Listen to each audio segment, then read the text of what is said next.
ano, ano.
Di ka lang di pagod-tagod sa mundong ito ay nakakapanibago. Dahil ang lahat ng tao ang itinita ng ulo. Dahil sa problema na lahat na hindi na kinakaya, binubuhos nila ang galit nila sa iba. Iwan ko ba kung ba't ganito ang ating nakasanayan? Pag may problema na dala, gulo ang samahan tungad.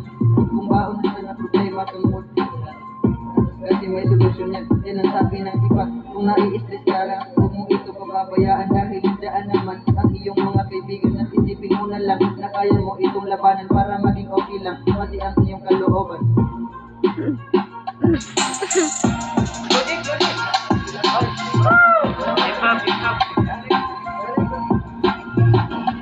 Sanayin ang sarili, huwag sumuko sa problema. Pag magbigat ang pakiramdam, may naong pabigat. Sikapin huwag sumuko ang sarili, tayo at sagot.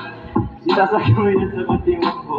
Masarap mag-relax pag wala kang iniisip, lalo na yung nakupo. At sa Diyos mo isipin, magaan ang pakiramdam na wala kang problema. Pag natuon ka na sa langit, sinasanay ang sarili hanggang sa makasanayan na hindi na ulitin ang mga nakaraan. Dahil ang mga nakaraan ay masakit na balikan, lalo na yung naman ko na di ko na kayang pigilan.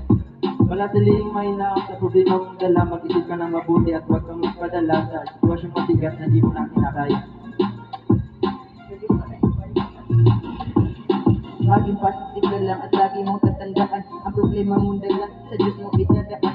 Magdasal ka lang sa Diyos na ating Ama na hindi mo uulitin ang mga nadarama. Magpatuloy ka lang sa iyong kinabukasan at ipakita sa kanila kung ano ang iyong napatunayan.